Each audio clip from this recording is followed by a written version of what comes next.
Ei, Psyu, o vídeo já vai começar. Antes de ir embora, passa na descrição e confere o link da plataforma Apoia-se para a campanha de financiamento continuado do meu canal. A partir de R$5 você pode ser um investidor e garante com isso recompensas e vantagens exclusivas. Passa lá! Compasso Binário.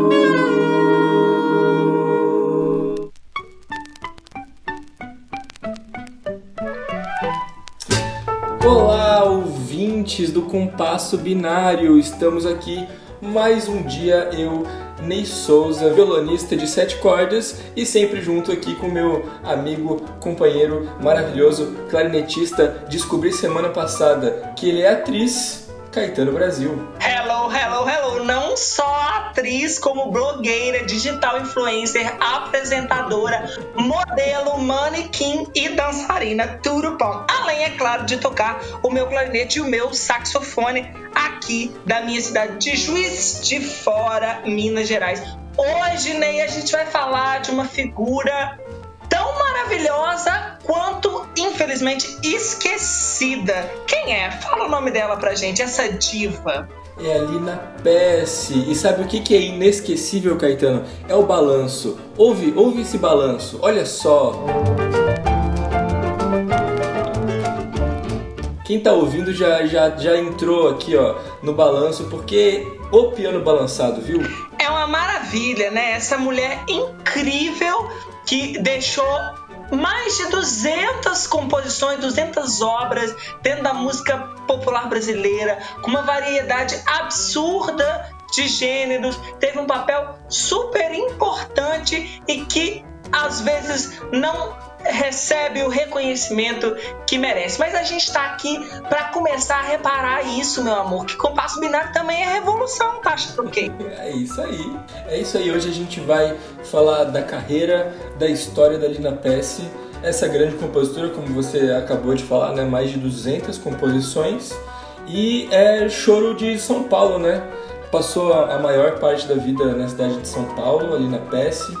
Enfim, né? Fez composições que são sucesso no mundo inteiro, sucesso internacional, Lina Pesce, e as pessoas infelizmente não conhecem, né, que ela junta até essa falta de reconhecimento dos próprios compositores, né, que tem muito compositor que vai ser interpretado e o pessoal só conhece o intérprete, e ela ainda é uma compositora mulher. E é sobre isso que a gente vai falar hoje, né? Sobre tantas pérolas que ela deixou dentro da música brasileira. Oi, gente, meu nome é Natália Livramento, eu sou violonista e compositora, trabalho com choro aproximadamente há 10 anos, faço parte do Duo Feito à Mão, que é um trabalho de canções ao lado da cantora Yara Germer, tenho o grupo As Boêmias, com a Analisa Powell e Aline Ribeiro, e faço parte do coletivo Roda Choro Camará, em Florianópolis. Eu sou uma das mulheres representantes do choro aqui na região sul. Madalena Pesce Vitali é nascida em São Paulo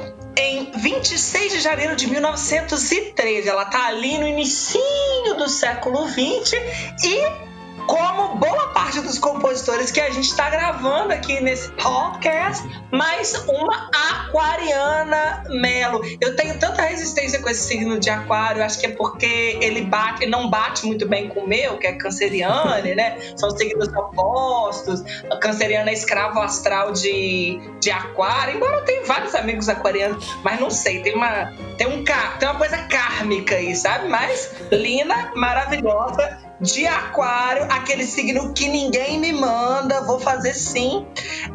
Filha de imigrante italiano. Eu sempre gosto de ressaltar, né, todas as minhas pesquisas e minhas falas sobre a história do choro, que todo esse processo, todo esse acontecimento musical traduz parte da história do nosso país, né? Então, se a gente está falando de região sudeste, se a gente está falando dos grandes centros urbanos, né, que é aí que o choro surge, primariamente no Rio de Janeiro, mas pouco a pouco se espalhando por todo o Brasil, a gente tem que pensar, por exemplo, aí que nesse 1913 a gente já tem a escravidão abolida, aí eu quero 253 aspas no meu abolida, tá?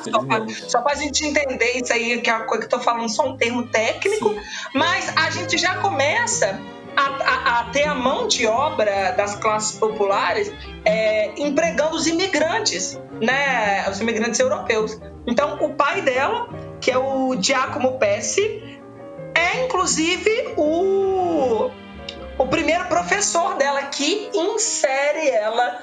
introduz ela ao piano. Exatamente. A gente sempre faz esse contexto histórico dentro do programa, justamente porque a gente fala de compositores, alguns situados num ponto um pouco anterior em linha do tempo, outros um pouco depois, mas durante o século XX, né, a música brasileira teve uma transformação muito grande, que na verdade é basicamente o nascimento, né, que nasceu na segunda metade do século XIX, mas ela se desenvolveu de uma maneira muito rápida e com muitas ramificações, né, muitas interpretações diferentes, gêneros nascendo no século XX. Então a Lina Pesce, nascida em 1913, ela nasceu nesse caldeirão de ideia, né, e sendo filha do maestro Giacomo Pesce, ela já nasceu tendo aula de música e teve como primeiro instrumento o piano. E a gente já pode apontar aí, inclusive, que é um ponto comum, né, entre as mulheres que participaram da construção da linguagem da música brasileira por estarem situadas nessa época da primeira metade do século XX, uma época em que infelizmente tinha muito preconceito, né, com as mulheres tocarem na noite ou tocarem outro tipo de instrumento, né? A música clássica ainda era evidenciada como uma coisa chique, né, uma coisa de respeito. Então as mulheres têm que tocar piano e tudo mais. Isso fez com que a gente construísse um legado incrível de pianistas, né? E a Lina Pesce é uma delas que deixou uma obra maravilhosa no piano e, como eu falei, piano balançado, porque filha de maestro, mas ela era do samba mesmo. Pode crer, com certeza. Essa coisa do piano, né, ele foi considerado durante muito tempo um instrumento feminino, né, que fazia parte da cartilha de boas maneiras de toda dama saber tocar piano. E, inclusive, não sei se você sabe, Ney, mas Juiz de Fora, minha cidade aqui em Minas Gerais, já foi considerada a cidade dos pianos, né? Olha só, aqui, não sabia. Aqui era muito popular essa cultura de se tocar piano, e o piano sempre como um instrumento feminino, por essa questão cultural.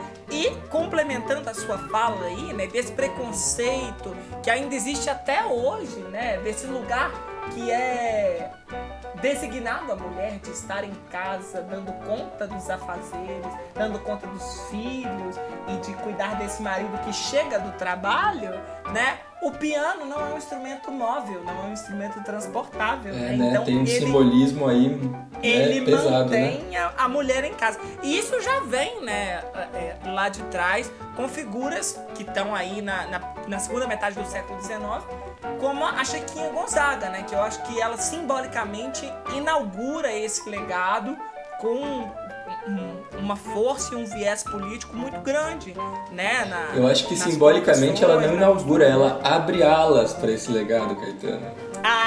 Ney, só você mesmo para fazer todo esse link, arrasou. É isso mesmo.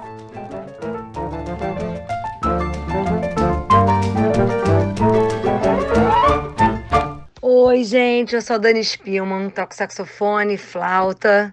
Já trabalho com choro tem uns 30 anos, mais ou menos. Fundei o Rabo de Lagartixa, Mulheres em Pixinguinha. Meu trabalho autoral também tem muita contribuição do choro. Pesquisei o choro no meu mestrado, falando do Paulo Moura, e até de alguma maneira no meu doutorado também. Sou uma mulher ativa no choro. Um beijo pra todos. E é legal falar que a Lina Pesce, ela edita a sua primeira composição com 9 anos de idade, né? Nesse momento, aí a gente pensar 1913, a gravação de música no Brasil tá começando, né?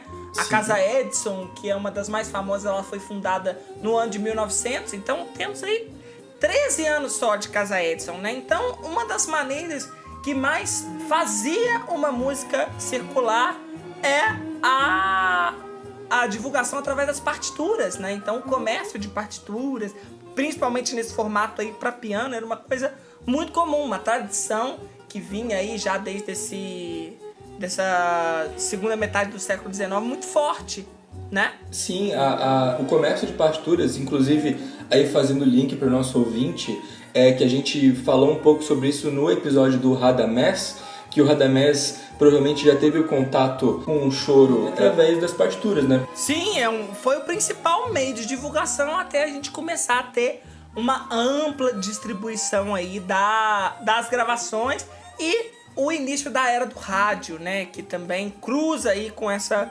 história da Lina Pesce, que logo aí no início da vida adulta se muda para o Rio de Janeiro e se casa com o Vicente Vitali, né? Que é um dos fundadores da editora Irmãos Vitali, que detém, por exemplo, os direitos sobre a obra do Pixinguinha, né? Então, se você quer gravar uma música do Pixinguinha, você tem que procurar a eles para saber como funciona a cessão de direitos, para quantas cópias, como você vai divulgar essa música, né? Sim, e sim. eles já aí, nessa década de 30, se firmando nessa editora que seria aí uma das principais que a gente tem até hoje, né, na música brasileira. A família Vitali é muito influente, né, dentro da editoração musical do nosso país. Vários songbooks, né, com certeza o nosso ouvinte músico conhece ou tem algum livro que é da editora Irmãos Vitali. Você mesmo citou que eles detêm a obra do Pixinguinha, ou boa parte, pelo menos. E isso fez com que a obra da Lina Pesce circulasse muito entre esse tipo de material que reunia composições para piano. Então, por coincidência, às vezes tem muitos pianistas que tocam, por exemplo, a obra Bem Te Vi Atrevido, que está em várias dessas coleções de composições de música brasileira para piano, e é uma música de Lina Pesce que está ali encaixada, está ali na casa das pessoas que tocam. E infelizmente, né, a gente acaba comprando a coleção, a coletânea, e não vai atrás do compositor, e acaba não descobrindo que essa compositora que fez o Bem Te Vi Atrevido, que é um choro super lindo, tem mais de 200 choros maravilhosos e composições muito, muito legais de se tocar, tanto para piano quanto tocar na roda de choro, né? Toca tão pouco, né, Caetano? Sim, eu acho que eu conheci essa música através de uma gravação do Altamiro Carrilho. Sim, Altamiro gravou. No seu Choros Imortais número 1, se não me engano. Eu costumo lembrar bem dos discos, das músicas, porque essa discografia do choro, elementar do choro, ela foi muito importante na minha formação musical, acredito que na sua também, né, Ney? E eu me lembro de ouvir essa música e de encontrar no encarte do CD lá Lina Pesce, mas ainda com internet engatinhando, né? E mesmo hoje a gente ainda tem muito pouco material biográfico sobre ela, e eu acho interessante falar que numa pesquisa que a gente fez, a gente colheu, né, viu um depoimento da Ana Paz, que é cantora e violonista e que foi parceira do Maurício Carrilho na organização da coletânea Princípios do Choro, que foi um projeto de pesquisa que os dois fizeram sobre o choro, a música brasileira na segunda metade do século XIX, e que eles registraram aí dentro de um acervo de partituras, né? Eles fizeram um caderno com editoração, digitalização, harmonização de música de 50 desses compositores da segunda metade do século XIX, e isso gerou aí, né, os cadernos de partitura, os áudios publicados, as gravações que inclusive estão nas plataformas digitais. Então procurem e escutem, porque é muito lindo. E no site da Cari Records também, né, se encontra todo esse material. São 5 volumes, né? Então procurem lá, porque vale super a pena. E é muito interessante de falar que desses 50 compositores, né, que estão antes da Lina Pesce, apenas um deles é uma mulher, que é o caso da Chiquinha Gonzaga. E a gente acaba tendo muito dado biográfico da Chiquinha Gonzaga, como analisa a Ana Paz nesse depoimento, porque muito provavelmente a postura que ela assumiu socialmente, né, de comprar as brigas políticas que ela comprou, pelo direito das mulheres. Sim, a Chiquinha fez muita diferença e inovação, não só na música, quanto na sociedade mesmo, como mulher, né? Sendo a primeira maestrina brasileira. Sim, ela deu a cara a tapa total. E talvez por isso, por ter se exposto tanto, a gente possa conhecer mais dela do que, por exemplo, da Lina, que, né, acaba que teve uma vida pessoal mais reservada, né? Aí, já sendo política por fazer arte, por ser mulher e ocupar o espaço que ela estava ocupando, mas de uma forma menos explícita, talvez, do que a Chiquinha Gonzaga. Então, talvez seja por isso que a gente tenha, infelizmente, uma falha grande com dados biográficos mais, com pormenores, né, da história da Lina Pesce. Olá, sou Bia Nascimento, sou violonista e cavaquinista e vocês podem sacar um pouco do meu trabalho pelo @BiaNasciMúsica no Instagram. E eu sou uma mulher no choro. Inclusive, as mulheres, no ambiente de desenvolvimento da música brasileira, são lembradas, né? É importante falar aqui para o nosso ouvinte que a gente está falando dos registros, né? A gente tem que reconhecer que as mulheres são grandes compositoras e elas estão aí, a gente precisa buscar elas, mas no jeito que elas estão registradas, seja em livro, seja em artigos e tudo mais, elas são sempre aquela coisa acolhedora que está fora do ambiente da criação artística. Então por exemplo, a Tia Ciata, né? Pô, a Tia Ciata é o pilar do samba, só que o que ela é? Não, ela recebia os criadores na casa, né? Então essa é a posição que é divulgada, mas se a gente parar para pensar um pouco, né? Poxa, olha o tamanho da influência dentro da música brasileira. Sim, e eu acho que hoje a gente tem uma ferramenta muito potente na nossa mão, Ney. Tô falando a gente, né? Porque tá disponível de uma forma semi-democrática, vamos dizer assim, que é a internet, né? A gente tem espaços para criar as nossas bolhas e dizer quem somos dentro dessas bolhas, né? Independente de qual seja o tamanho delas. E eu acho que muito do apagamento que essas mulheres sofreram através da história, né? Muitas que a gente não tem registro, muitas que tiveram suas obras registradas com nomes de outros homens, então que a gente pode inclusive estar aí tocando vários choros compostos por mulheres sem saber, porque são assinadas e registradas com nomes masculinos. Eu acho que isso tem muito a ver com uma impossibilidade democrática, uma restrição democrática dessas mulheres contarem a sua própria história. Porque hoje, se você faz um vídeo pro Instagram, pro YouTube, aquilo fica lá, tá salvo. E quem pode assistir está ouvindo você contar a sua história, construir a sua própria narrativa com a sua própria voz.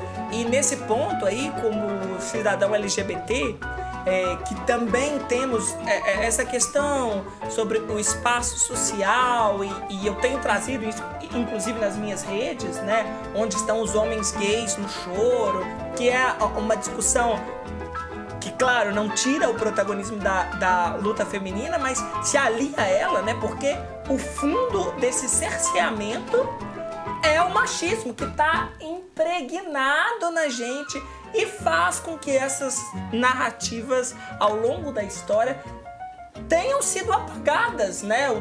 Ou estejam sob uma névoa, né? Que a gente precisa, como você falou, resgatar, descobrir, desbravar, sim, né? Soprar aí por trás dessa fumaça e descobrir esses nomes, esses rostos, essas músicas, né?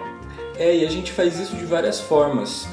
A gente faz isso aqui, né, no episódio, discutindo, aproveitando a conversa, né, sobre a vida e obra de uma compositora tão importante e infelizmente esquecida. Então, levantar a discussão, né, é muito importante, porque, como você comentou, a norma é que isso esteja secundário, marginal. Então, quanto mais essa discussão estiver em pauta, melhor para o reconhecimento das pessoas que criam. E eu acho que outra maneira de acrescentar nessas ideias é mostrando para as pessoas que as composições são maravilhosas, e é por isso que a gente vai tocar uma para você agora. Bora!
Delícia de som, né? Compositora maravilhosa, Lina Pesce, de quem estamos falando hoje.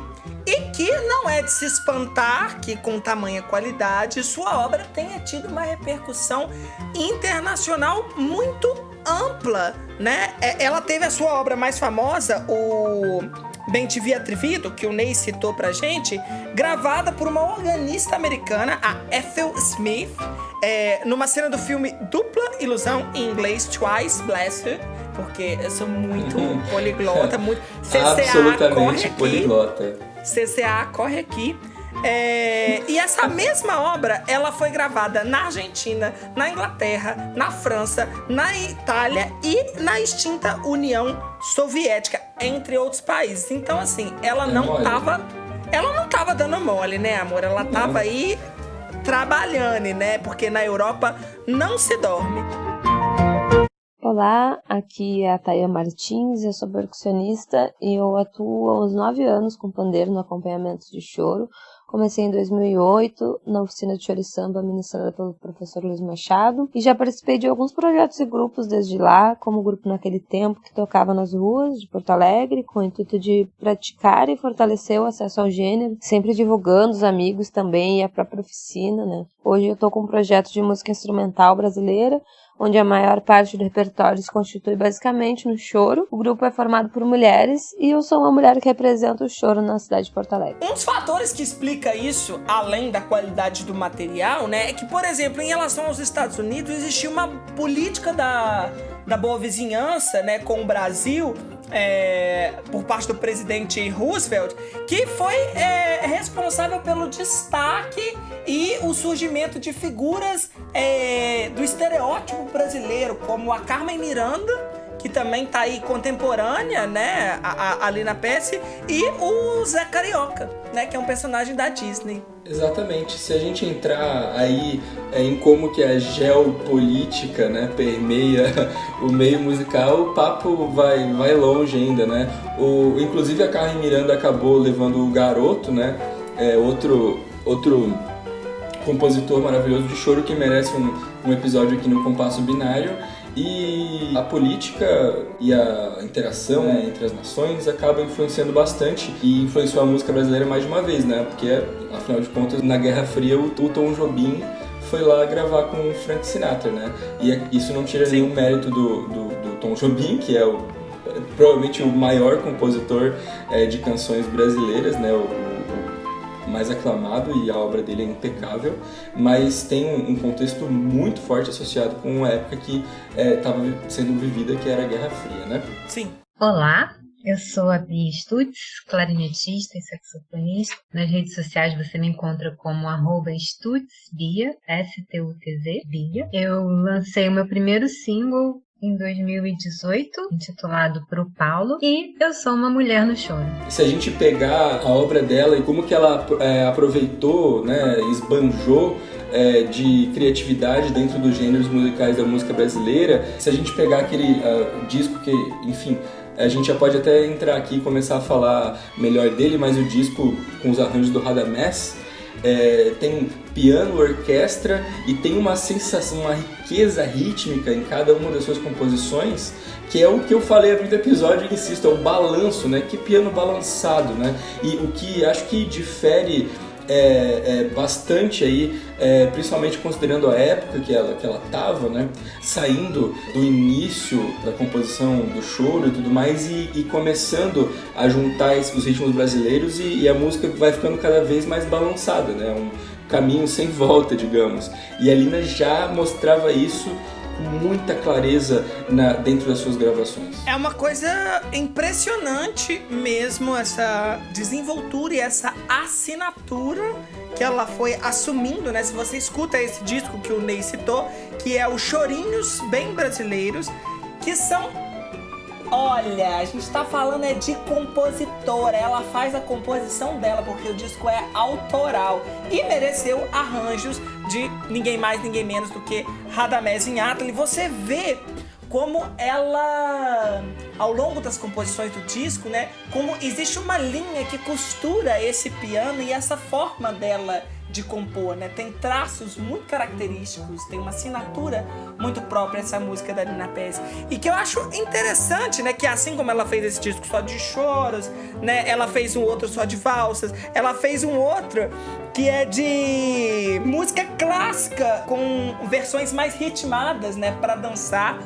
E eu acho que isso revela muito também da versatilidade do músico brasileiro, principalmente nessa época, né? Porque hoje acaba que a gente, quando vive de música também, começa sempre de um ponto jogando nas 11, né? Então pinta um trabalho, ou uma gig, como a gente gosta de falar no meio, né? Às vezes a ouvinta não tá sabendo o que é gig, mas gig é um trabalho que você pega, uma apresentação, um show, uma gravação, uma gig. Então, às vezes você vai viver de música, você tem que se virar. Então, você toca com um cantor, depois você tá numa roda de choro, depois você tá gravando uma participação com não sei quem, e aí, enfim. Mas esse músico da época, do início do século XX, né, é o músico da rádio, é o músico baileiro, vamos dizer assim, e a gente tem uma profusão de gêneros ganhando cada vez mais popularidade. Não só os propriamente originais do choro, né, como a polca, o Scottish, a valsa, mas também ritmos do Nordeste que estão chegando, né, o baião, o frevo, ritmos latino-americanos, como o bolero, a rumba, que estão se tornando cada vez mais populares aí nos grandes centros. Então, os músicos que estão inseridos nesse contexto, eles são pau pra toda obra, e eles acabam fazendo de tudo, né? Você pegar o próprio Radamés e o Pixinguinha, né, que estão aí como dois expoentes dessa época e liderando as orquestras nas rádios, são os caras que também estão na roda de choro, estão, no caso como o Pixinguinha, no morro tocando samba com Tia Seata e João da Baiana, e fazendo arranjos completos, por exemplo. Então é a galera muito versátil e que sabe abraçar. Você citou dois caras aí, né, que é mais fácil falar o que eles não fizeram, porque é muita coisa, né? Eles muitos anos de rádio, muitos anos de arranjo, enfim, né, de tocar pelo mundo, né? Essa assimilação de cultura tão rápida, né, para quem vive uma vida artística, ela tem como consequência que a sua expressão artística vai ficando cada vez mais complexa, né? Sim, eu acho que isso é um traço da cultura brasileira, sabe? Essa coisa de absorver muitas influências. Nós somos uma mistura de nada com coisa nenhuma que dá em algum lugar, sabe? A nossa identidade, né, sendo um país tão novo e com uma história tão intrincada e, infelizmente, com seus momentos tão doídos, né, com todas as suas dores, a gente é fruto, a gente é efeito colateral dessa mistura. E nada mais justo do que a música que se torna a nossa identidade reflita isso de uma forma tão direta, e eu acho que a síntese disso acaba sendo o choro, maravilhosamente. Olá, meu nome é Luísa Mitre, eu sou pianista e compositora de Belo Horizonte, e meus principais trabalhos atualmente são o grupo Toca de Tatu, que é um quarteto de choro, o Luísa Mitre Quinteto, onde a gente toca um repertório das minhas músicas instrumentais, né, minhas músicas autorais, e o Duo Mitre, que é um duo que eu tenho com a Natália Mitre, que é minha irmã percussionista, um duo de piano e vibrafone. A gente está nas redes sociais todas, Instagram, Facebook, YouTube, só procurar por Luísa Mitre Piano, que a partir daí vocês me encontram. E eu sou uma das muitas mulheres no choro do Brasil.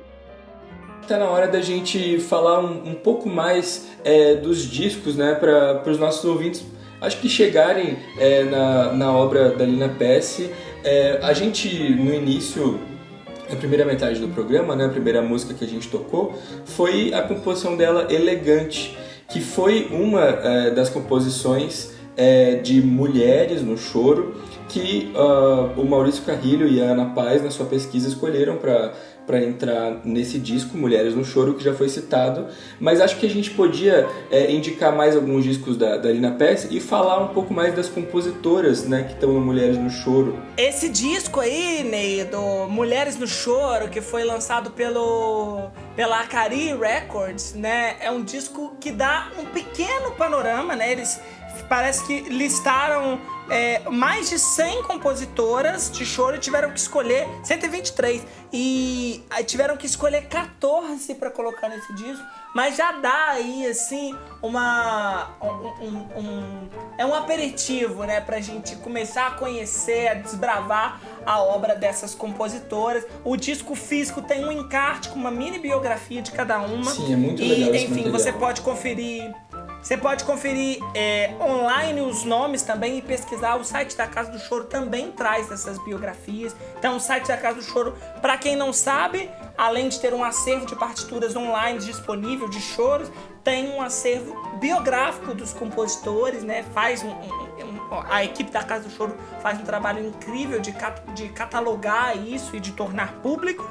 E nesse disco Mulheres do Choro, é interessante falar que a gente tem aí mais uma vez reforçada a ideia do piano como um legado feminino na música popular brasileira. E eu queria citar 2 nomes em especial que tem músicas delas nesse disco, que são 2 pianistas, né? A Carolina Cardoso de Menezes, também muito reconhecida pelo seu balanço, pela sua forma de tocar. Sim. E a tia Amélia, né? Que veio do Nordeste, já mais velha pro Sudeste, foi apresentadora de televisão. Ela tinha um programa em que ela tocava piano, tocava choro, falava sobre música, e é uma figura aí muito interessante também pro nosso ouvinte pesquisar. Olá!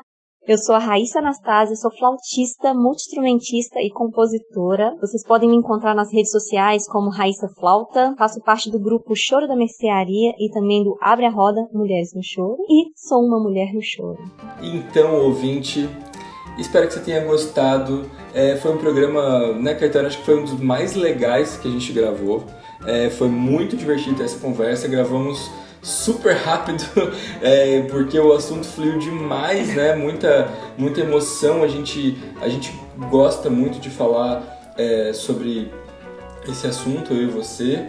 Temos isso em comum. E foi lindo poder apresentar tanta gente legal nesse programa. Espero que vocês, ouvintes, ouçam, né, a obra da Lina Pesce e pesquisem todos esses nomes que apareceram na vírgula do programa, que são grandes artistas que a gente conhece e que a gente sabe que fazem um trabalho maravilhoso que merece reconhecimento. Com certeza, por favor, já abra o seu Instagram aí, segue elas todas, tá, queridas? E segue também a gente, por que não?